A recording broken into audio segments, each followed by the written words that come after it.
मानव का शरीर मिलना बहुत सरल है, पर मानव का शरीर प्राप्त कर कर भगवान का भजन करना बहुत कठिन है। शरीर तो मिल सकता है, अच्छा पुण्य कर कर, दान कर कर, सत्कर्म कर कर वो तो प्राप्त हो जाएगा, पर उस शरीर को प्राप्त करने के बाद जो भगवत भजन है, भगवत नाम का स्मरण, वो बहुत कठिन है।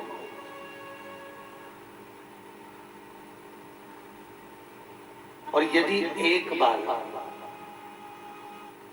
हमें जो मानव का शरीर मिला है, आज कथा का चतुर्थ दिवस है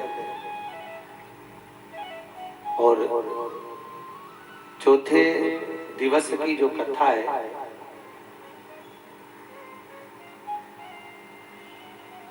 ये चतुर्थ अवस्था को संवारने वाली है।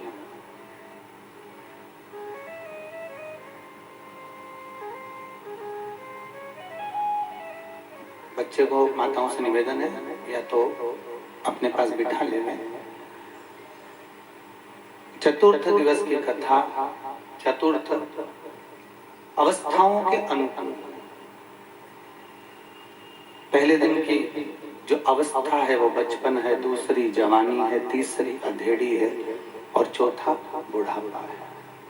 चतुर्थ में बुढ़ापा।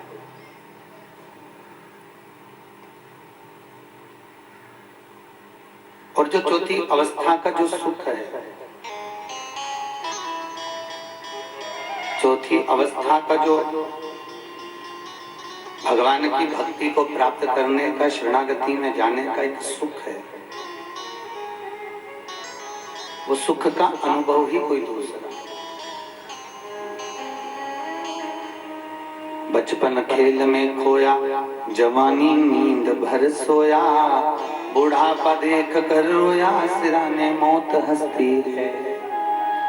अंतिम बिंदु तक हमें पहुंचने पर अगर हम भगवान का भजन ना कर पाए, नाम ना ले पाए, स्मरण ना कर पाए, तो मृत्यु भी हमको देखकर हंसे।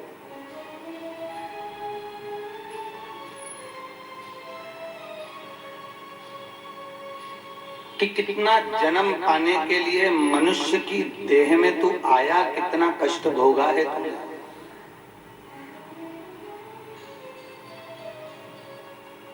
भगवान राम, भगवान कृष्ण या 33 कोटि देवता में अगर किसी देवता का भूलोक पर, पृथ्वी पर यदि जन्म होता है, अवतरण होता है, तो भगवान भी नहीं चाहते कि मैं पृथ्वी पर जन्म लूं, मैं पृथ्वी पर प्रकट हूं। भगवान नहीं चाहते। पर आपको कथा में कहा था कि कर्म का भोग भोगने के लिए परमात्मा को पृथ्वी पर आना ही पड़ता है। अगर एक सहज भाषा में कहा जाए तो मनुष्य का जो शरीर मिलता है दो कारणों से मिलता है, एक भगवान का भजन करने के लिए और कर्म का भोग भोगने के लिए। एक भगवान का भजन करो उसके लिए शरीर मिला, और दूसरा मिला है अपने कर्म का भोग भोगने के लिए कि जो हम पूर्व में हम कर चुके हैं उसका भोग कब भुगताया जाए। चींटी बनकर, झिंगुर बनकर, पशु बनकर, पक्षी बनकर, जलचर बनकर, थलचर बनकर, वायुचर बनकर, आदि आदि की जितनी जितनी योनियां हमें मिली हैं, उन योनियों में हमने जो कर्म किया, या मानव आदि की योनि पाने के बाद भी हमने जो कर्म किया उसको भोग भोग।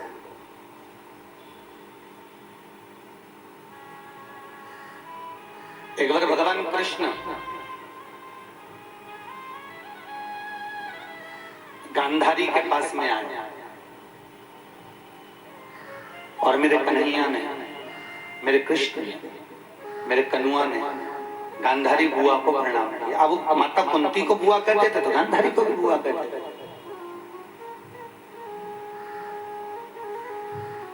हमारे यहाँ ऐसा नियम है, आपके उधर आसाम साइड में ऐसा है कि नहीं, जैसे 4 भाई हैं तो 4 भाई में से अगर एक भाई की शादी हुई है और साला यदि उनका आया है तो बाकी के जितने भी भाई हैं सबको जीजा कर बोलता है। भले बेटी एक के साथ भी आई, पर जो 3 भाई हैं उनको भी जीजा जी, उनको हमारे उधर कैसा है, आपके इधर है नहीं है, वो अपनी इधर। हमारे यहाँ जैसे अगर देवरानी जेठानी है और एक भतीजा आया, तो अगर वो एक को बुआ जी कहेगा तो जो दूसरी जेठानी है उसकी उसको भी बुआ जी बोलेगा कि ये बुआ है।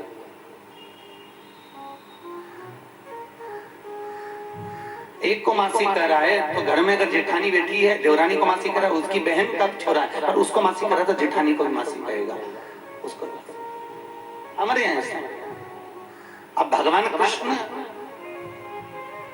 माता कुंती को बुआ कहा, तो माता कुंती को जब बुआ कहा तो भगवान ने इधर गांधारी को भी बुआ कहा और बुआ के घर प्रणाम करा, तो प्रणाम किया तो कुंती पीछे कर सके, गांधारी पीछे कर सके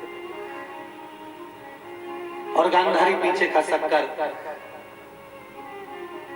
आज भगवान कृष्ण से कहती है, कन्हैया सुन तो, तूने बहुत बुरा करा, मेरा पूरा वंश मिटवा दिया तूने।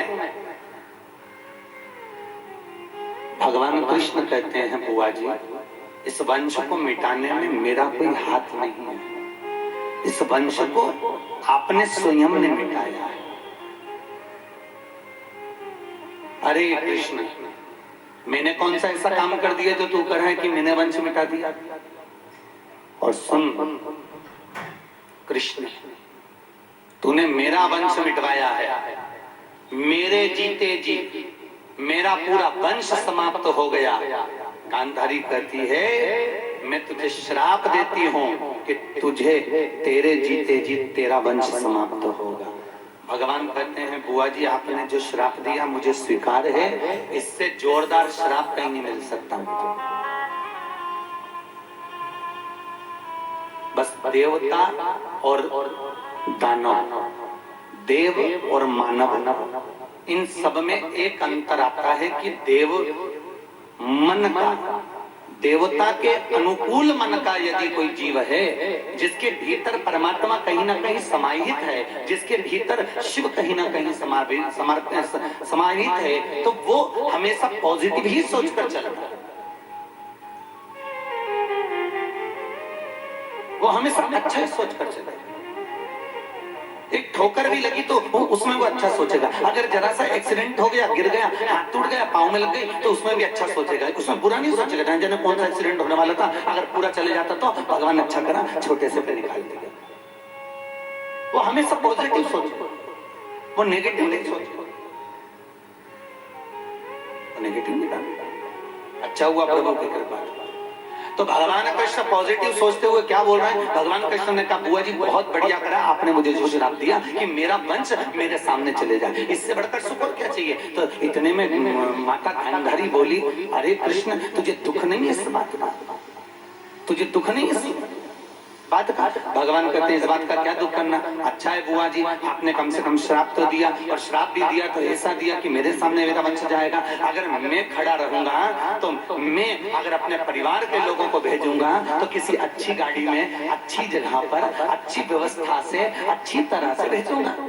अब जैसे भैया लोग आपको लेकर आए हैं तो सारी व्यवस्था कर लेके आए, भाभी मैं अटैची उतार दूंगा, मम्मी की अटैची मैं उतार दूंगा, काकी जी की, मासी जी की, बुआ जी की अटैची मैं उतार। अगर कोई तुम्हें लेकर आया तो पूरी व्यवस्था से, तुम्हें लेकर जाएगा तो पूरी व्यवस्था से। भगवान कृष्ण कह रहे हैं, अगर आपने मुझे श्राप दिया है कि मेरा वंश मिटेगा मेरे सामने, तो उसमें मेरी प्रसन्नता है, क्योंकि कम से कम मेरे सामने मैं अपने कुल के लोगों को, अपने परिवार वालों को मैं अपने धाम में भेज तो सकता हूँ। उसके बाद मेरे जाने के बाद की क्या गारंटी है कि कौन कहा जाए? अच्छा सोच, पॉजिटिव सोच। गांधारी को लगा मैंने इतना बड़ा श्राप दिया और तो भी कन्हैया के मुख से उफ नहीं निकला। गांधारी ने आज कन्हैया को आशीर्वाद देने की जगह हाथ पकड़ा और पकड़ कर कहा, रे कृष्ण सुन तो, माना मेरा पूरा वंश मिट गया, पर तुझसे एक निवेदन है कृष्ण, मेरे बेटे मर गए,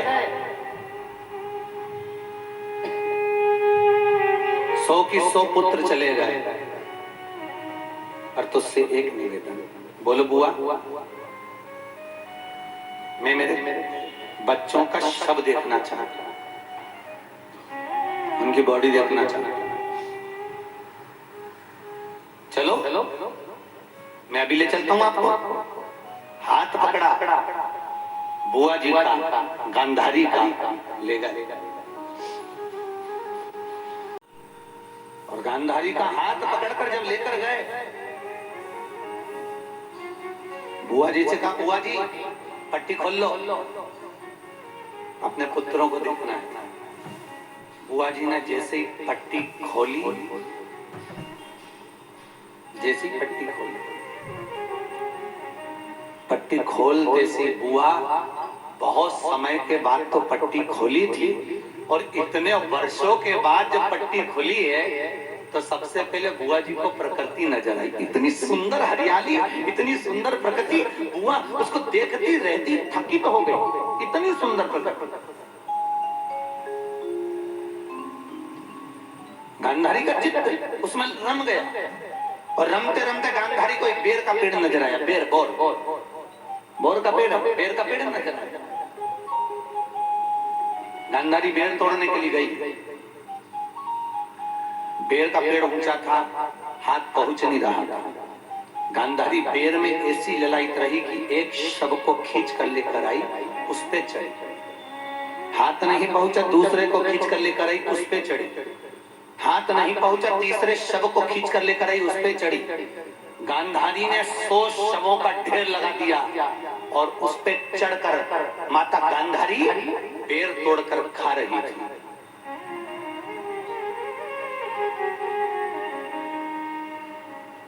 शव पर से नीचे उतरी, कृष्ण से पूछा, कन्हैया तूने मेरे पुत्रों का दर्शन नहीं कराया?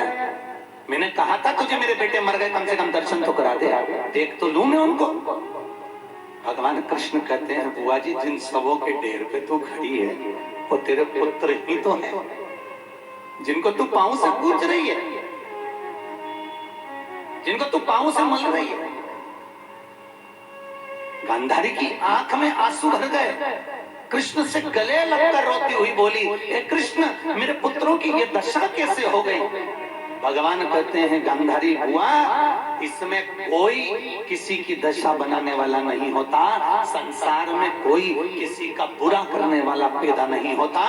संसार में व्यक्ति का कर्म उसकी बुरा और अच्छा दोनों करा देता है, व्यक्ति का कर्म।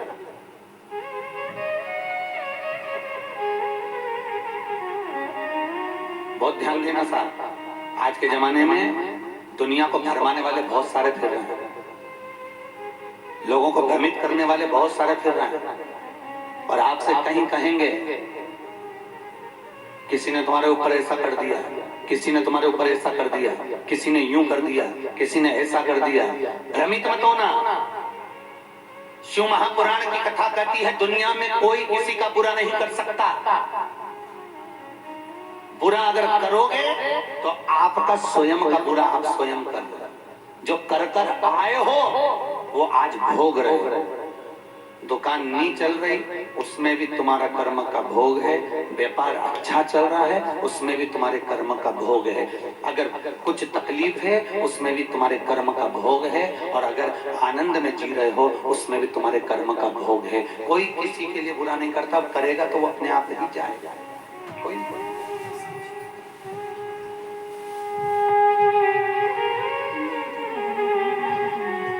जरा सा कुछ हुआ, किसी ने कह दिया ऐसा उसने करा होगा, उसने विद्या कर दी होगी, उसने कुछ टोना मार दिया होगा, उसने कुछ ऐसा कर दिया होगा। नहीं नहीं नहीं, दूसरे की सामर्थ्यता नहीं है ये। आप तू एक राजकुमारी रमणी है, इतनी सुंदर जिसका कोई व्याख्यान नहीं हो सकता। एक दिन तुम्हारे यहाँ कोई हाकिम आ गया, हाकिम ने आकर कहा, राजकुमारी जी मेरे पास एक ऐसी औषधि बनाऊंगा कि तुम बुढ़ापे में भी सुंदर दिखोगी और जवान की जवान बनी रहोगी, तुम कभी बूढ़ी नहीं होगी।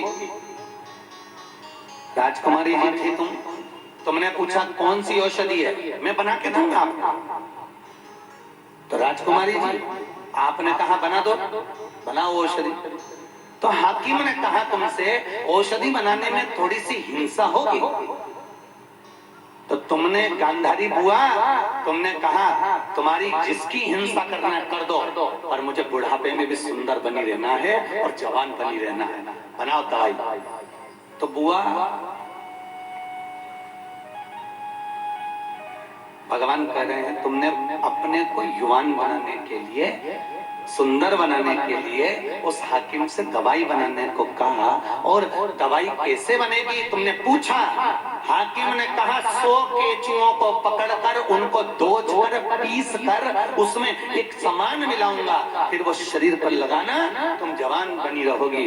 तुमने कहा भले केचुए 100 की जगह 200 मार दे, पर मुझे जवान।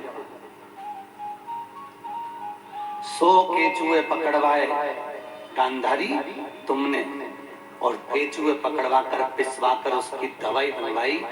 जो 100 केचुए तुमने मरवाए थे वही 100 केचुए तेरे गर्भ से जन्म लेकर तेरे पांव के नीचे रोंदे जा रहे हैं। ये कर्म का फल है। मत बुरे कर्म कर बंदे वरना पछताएगा, भगवान की आंखों से तू बच नहीं पाएगा, तू बच नहीं पाएगा। अरे हो अज्ञानी मत करना दानी।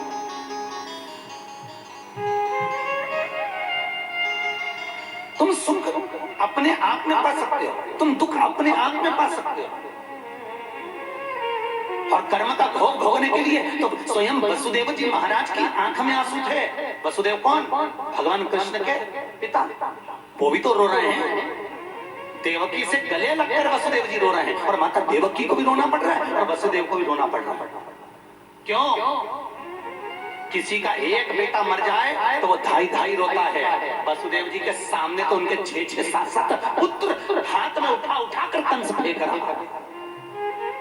उसकी भी तो दशा देखो। वसुदेव जी की आंख में आंसू जब आए, जब वसुदेव जी जेल से बाहर निकल गए, तब वसुदेव जी पहुंचे गर्गाचार्य जी के पास।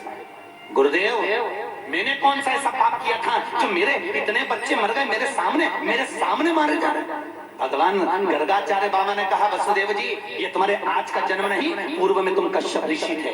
तो मैं ऋषि था तो मैंने ऐसा कौन सा पाप कर दिया? ऋषि होकर, संत होकर, साधु होकर, सन्यासी होकर, तपस्वी होकर, साधक होकर, साधु बनकर मैंने कौन सा पाप किया? भगवान गर्गाचार्य ने कहा तुम पूर्व में कश्यप ऋषि थे, तुमने एक यज्ञ करा, उस यज्ञ में ब्राह्मणों ने कहा यज्ञ करने के लिए इस यज्ञशाला में एक गाय बांधना पड़ेगी। 3 दिन तक गाय को बांधना था, तुम गए और वरुण के यहाँ से गाय लेकर आए। वरुण देव, वरुण जी ने पूछा क्या बात है बाबा, आप आए ऋषिवर? गुरुदेव आइए, क्या चाहिए? मुझे गाय चाहिए। वरुण जी ने गाय और बछड़ा दोनों दे दिए। वरुण जी ने गाय बछड़ा दिया। कश्यप ऋषि, आपने कहा मुझे केवल गाय चाहिए, बछड़ा नहीं चाहिए, मैं बछड़ा लेकर नहीं जाऊंगा। तुमने बछड़ा वहीं छोड़ दिया। तो वरुण जी ने गाय भी नहीं दी, गाय दूंगा जब जब बछड़ा लेकर जाओ। गाय बछड़ा दोनों साथ दूंगा, तो नहीं दूंगा, वापिस। कश्यप बाबा ने बहुत मांगी, वरुण जी ने नहीं दी। अगर आप ले जाओगे तो गाय के साथ बछड़ा दूंगा, बिना बछड़े की गाय नहीं दूंगा, बिना बछड़े की गाय नहीं। हर हर महा, बिना बछड़े की गाय नहीं दूंगा। आपको ले जाना है तो फिर आप लेकर जाओ। कश्यप जी ऐसे ही चले गए। ब्राह्मणों ने कहा कल आखिरी दिन है, अगर गाय नहीं मिली तो यज्ञ दंडित हो जाएगा, गाय लाओ। वरुण देवता के आश्रम में गौशाला में कश्यप ऋषि रात को गए और गाय को खोल कर लिया है और यज्ञशाला में बांध दिया। जब बछड़ों को रोने की आवाज सुनी तब वरुण देवता वापिस गए यज्ञ गौशाला में जाके देखा तो गाय नहीं थी, केवल बछड़े थे। बछड़ों को खोलकर कश्यप ऋषि के यहाँ ले गए। गुरुदेव, हाँ आप गाय लेकर आए हो? हाँ। एक काम करिए, अगर आप गाय लेकर आए हो तो ये बछड़े भी रख लीजिए। नहीं, बछड़ा नहीं चाहिए, मैं तो केवल गाय रखूंगा, मुझे बछड़ा नहीं। खूब मनाया वरुण देवता ने, पर कश्यप ऋषि नहीं माने। आखिरी में वरुण को क्रोध आ गया और वरुण देवता ने कहा सुनो कश्यप ऋषि, तुम ऋषि हो गए अपने नगर के, तुम संत हो गए अपने नगर के, गुरु हो गए अपनी जगह कर। मैं वरुण आज कश्यप ऋषि तुम्हें श्राप देता हूँ, जैसे मेरे बछड़े अपनी माँ के लिए रो रहे हैं, पृथ्वी पर जाकर तुम वसुदेव बनोगे और अपनी औलाद के लिए रोओगे। ये कर्म का भोग है जिसको मनुष्य को भोगना है।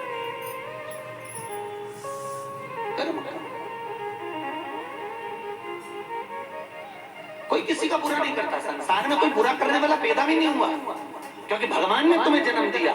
तो किसकी सामर्थ्यता है जो तुम्हारा बुरा कर देगा? अरे बोलो तो, अगर बुरा करना होता तो भगवान पैदा ही क्यों करता? दुनिया में किसी की सामर्थ्यता नहीं जो तुम्हारा बुरा कर दे।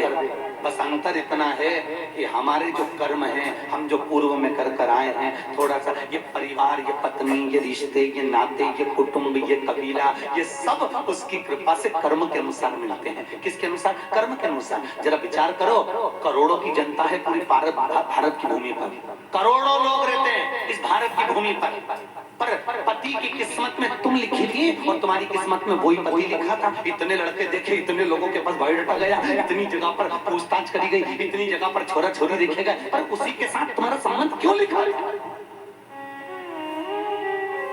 कारण क्या था? सारी दुनिया को छोड़कर बस उसी के साथ विवाह होना था, क्योंकि कर्म में, भाग्य में वो लिखा है जो संबंध बना है।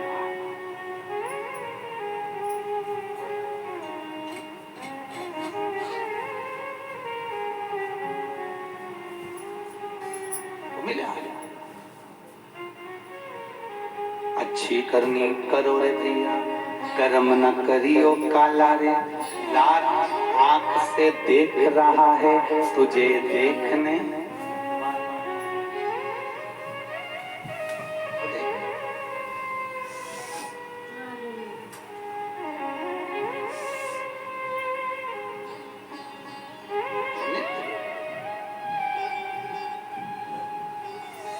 इसीलिए लोग कहे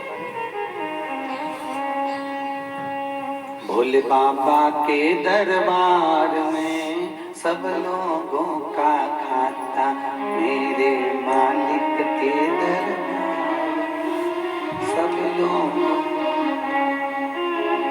किसी को कोड़ी कम नहीं देता, किसी को दमड़ी ज्यादा, किसी को कोड़ी, किसी को दमड़ी। भोले बाबा के दरबार में सब लोगों का खाता, भोले बाबा के दरबार में सब लोगों का खाता, मेरे बाबा के दरबार में सब लोगों का खाता, मेरे बाबा के दरबार में सब लोगों का खाता, सब लोगों का खाता बाबा, सब लोगों का खाता, सब लोगों का खाता बाबा, सब लोगों का खाता, मेरे बाबा के दरबार में सब लोगों का खाता, भोले बाबा के दरबार में सब लोगों का खाता।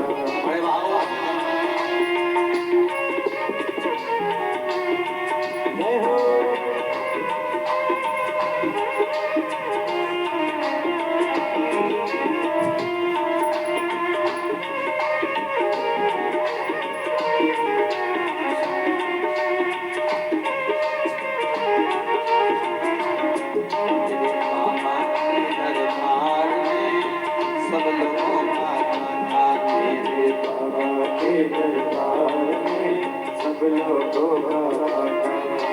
किसी को कोड़ी कम नहीं देता, किसी को दमड़ी ज्यादा, किसी को कोड़ी कम नहीं देता, किसी को दमड़ी ज्यादा, किसी को कोड़ी कम नहीं देता, किसी को दमड़ी ज्यादा, किसी को कोड़ी कम नहीं देता, किसी को दमड़ी ज्यादा।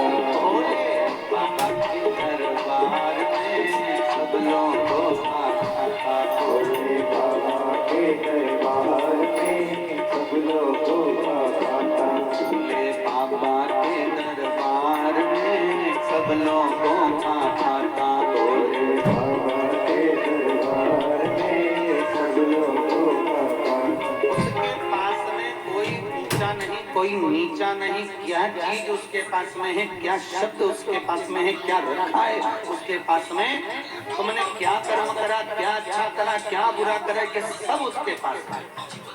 तुम लाख दुनिया में भले छुपाते फिरो, मैंने कुछ भी काम नहीं करा, भले तुम ढाई ढाई रोके सबके सामने कह दो मैंने तो कुछ नहीं करा, मैंने तो कुछ नहीं करा, तुम भले